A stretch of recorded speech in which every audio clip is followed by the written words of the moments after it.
No, I'll dictate my order. Reason number 2. I just say he also draws his court's attention to the order passed by this court in the case of Shri Manish Sisodia and states that strong observations were made in the order.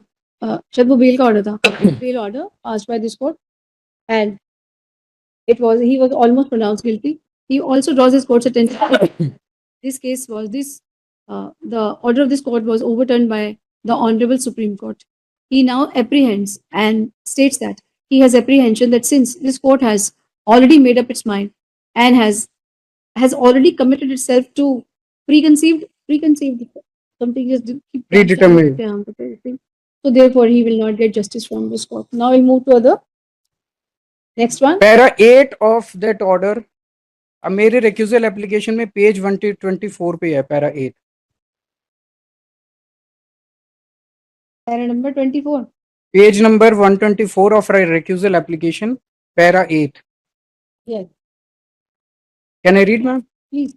After hearing arguments on behalf of CBI, since the respondents remained absent despite service of advance notice, this court is of the opinion that certain factual discrepancies pointed out in the impugned order, the observations made by the learned trial court regarding statements of the witnesses and the approvers at the stage of charge itself, prima facie appear erroneous.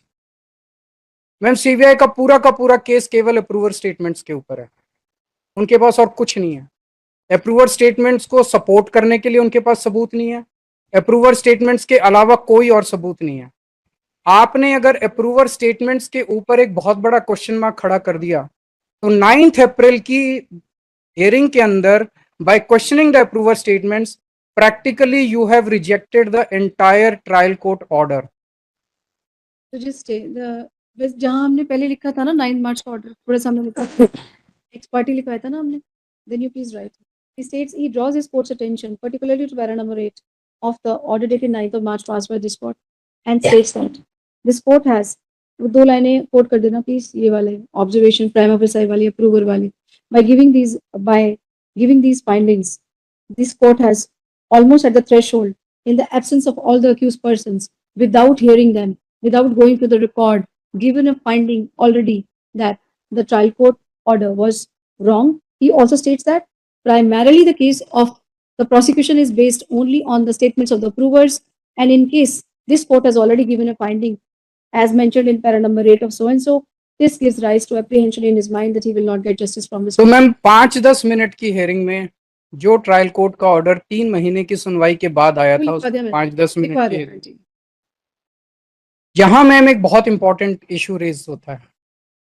वो issue ये है, as you rightly said कि बहुत बार ऐसे होता है कि पहले कोई फाइंडिंग दी जाती है, सब्सिक्वेंटली चार्ज के लेवल पे फाइंडिंग बदल.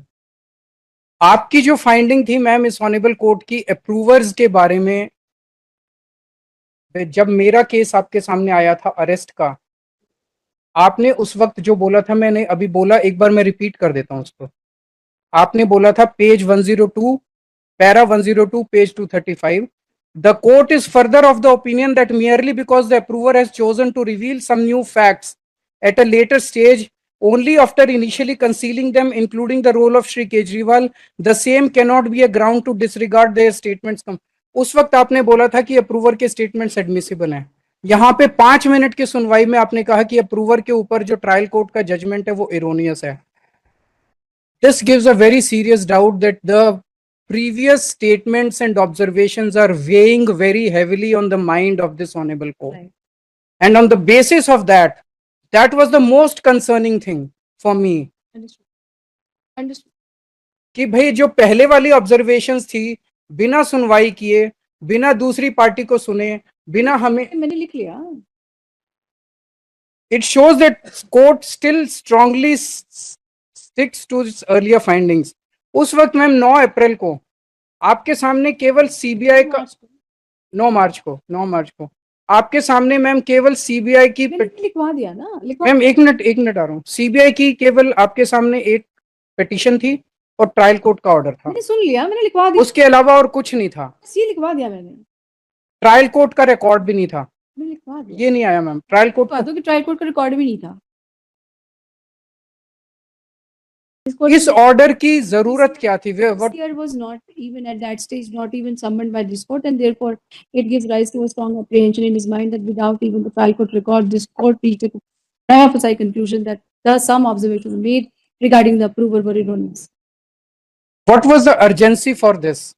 What was the need for this? इसकी जरूरत क्या थी? प्राइमा फेसी ऑब्जर्वेशंस की जरूरत क्या थी? उसकी वजह से मेरे माइंड के अंदर ये एक शंका पैदा हुई, द रीजनेबलनेस ऑफ ये तो एप्रीहेंशन। फिर अपनी क्वेश्चन कर सकते हैं कि मुझे जरूरत क्या पड़ी कैसा ऑर्डर लिखने के लिए? नहीं, हमारे मन में ये शंका आई कि क्या आपसे नहीं पूछ रहा मैं, ये आपसे नहीं पूछा, मेरे मन में ये शंका आई कि इसकी शंका पूछो आप, ये मत बताओ मैं अपना ऑर्डर नहीं मैं आपसे नहीं पूछ, मैंने अपना ऑर्डर कैसे लिखा वो आप सुप्रीम कोर्ट को बताओगे। So you just right that he states that since this order was passed, ये लेकिन मैंने लिखवा तो दिया कि बिना आपको सुने कर दिया। there was no opportunity given, the principles of natural justice were violated, and it shows that the court had a predetermined mind in this. भी लिख दो इसमें, he says that undue haste was shown on that day while passing this order, which also gives rise to a reasonable apprehension in his mind that he will not get justice. इतनी जल्दी क्या थी? अभी हिंदी में लिख दो, बाद में English लिखवाओ। Okay. No, it's okay. I think we have to keep the atmosphere lighter. We are not fighting, we are hearing. Okay. This was the first time that a very strong apprehension arose in my mind after the 9th April order, as I told earlier also. Yes. And the reason was that without hearing, without trial court record, only on CBI's demand. अब ये सुन लिया मैंने, लिखवा दिया। Next point. Now I come to reason number 3. Yes, please. In 9th April order, the 9th March order, the proceedings in the trial court with respect to ED were stayed. I will read out the paragraph 13, page 125 of my recusal application. In the meantime, the learned trial court, where the proceedings regarding the connected case filed by Directorate of Enforcement are pending, is requested to adjourn the case to a date later than the date fixed before this court and await the outcome of the present case. Ma'am, it was a CBI revision, criminal revision petition. ED का इस पूरे case से कुछ लेना देना नहीं था. ED was not even a party in this case. कोई रिटर्न प्रेयर नहीं थी किसी की, ना ED की थी ना CBI की थी इस बारे में. तुषार मेहता जी ने केवल एक ओरल डिमांड की, और तुषार मेहता जी CBI के वकील थे, ED के वकील नहीं थे. उनकी ओरल प्रेयर पे ये ऑर्डर के अंदर इंक्लूड कर लिया गया. किसी एक्यूज्ड को अपॉर्चुनिटी नहीं दी गई इसको काउंटर करने की. Principles of natural justice were violated. किसी को बोलने का मौका नहीं दिया गया, किसी की सुनवाई नहीं की गई. और बड़ी इंटरेस्टिंग चीज ये कि 2 दिन बाद ईडी ने आपके सामने एक पिटीशन फाइल की इसी केस से रिलेटेड. ईडी ने खुद भी डिमांड नहीं की इस प्रेयर की. ED also doesn't want it, लेकिन court was very generous to ED for having stopped all the proceedings. He states that court was very generous to ED. This is his submission, right? He states that the court was very generous to ED since without a prayer made by them. Ma'am इसका consequence ये हुआ, this is not. मैं लिखवाऊंगी ना, wait करिए. So अब next के लिए मैं जब तक ताकि मैं भूल नहीं जाऊँ, आप जो लिखवा रहे हैं मैं जो बोल रहे हैं मैं वो लिखवाऊंगी साथ साथ, ताकि कुछ भी स्किप नहीं हो जो आप कह रहे हैं. So he stated that this court was very generous to ED, and without a prayer made by them when they had filed a petition, this court had passed so and so order. And he also states that on the day when the case was first listed before this court, without hearing them and without following the rules of natural justice, this court had only at the mere asking of so and so had passed an order. वो जो 4 लाइनें थी ना वो ED वाले हमारे order की, उसको कॉपी कर लो. विजय मदन लाल केस ये कहता है कि एक बार अगर कोई डिस्चार्ज हो जाए तो उसका ईडी का केस जो है वो अपने आप खत्म हो जाता है. अगर नीचे ट्रायल कोर्ट में ईडी की प्रोसीडिंग्स चालू रहती तो 1 या 2 इसके अंदर हमारा केस खत्म हो जाता. इससे this is not merely procedural, इसके बहुत हैवी कॉन्सिक्वेंसेज ये हैं कि आज भी मैं ईडी के केस में एक अभियुक्त के तौर पे, मैं एक आरोपी के तौर पे वहां पे खड़ा हूं. अगर ये खत्म हो जाता तो मैं उससे भी छूट जाता. तो एक मैसेज ये गया जनरली इस स्टे के बाद कि ईडी की प्रोसीडिंग्स को पेंडिंग रखो, अभी ये डिस्चार्ज वाले ऑर्डर को कैंसिल करके भेज रहे हैं आपके पास. This message raises a very strong suspicion in the minds of all the people. All the people कौन है? आप accused ही तो हो। हाँ, accused. ठीक, यही बस ये लिख लो आप। Reason number 4. Four. The proceedings with respect to IO were also stayed. Page 125 of my recusal application, para 15. In view of the aforesaid, the observations limited only qua the investigating officer are stayed till the next date of hearing, including the direction recommending departmental action against him. Trial court के जो remarks थे वो केवल strictures नहीं थे ma'am, उन्होंने बहुत detail में आईओ के खिलाफ एक पॉइंट लिखा था कि आईओ की क्या गलती है, उसमें से किसी भी पॉइंट को काउंटर नहीं किया गया. IO was an individual. Those remarks were not against CBI. Those remarks were against IO as an individual. IO has not even asked this honorable court कि मेरे को relief दे दो. IO is not even a party. IO has not even petitioned this court. Otherwise, I thought yeah. No, IO is not. CBI has come.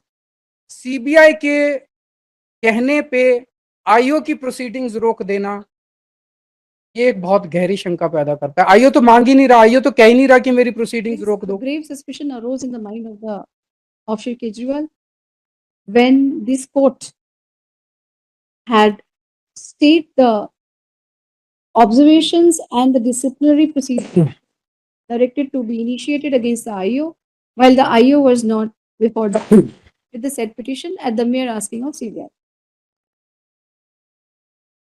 Ma'am supreme court का एक case है सुदर्शन सिंह वजीर case, वो अलग से लेके आए हैं.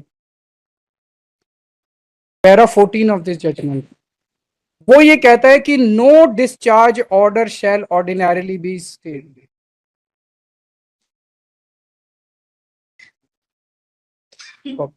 This I know, yes.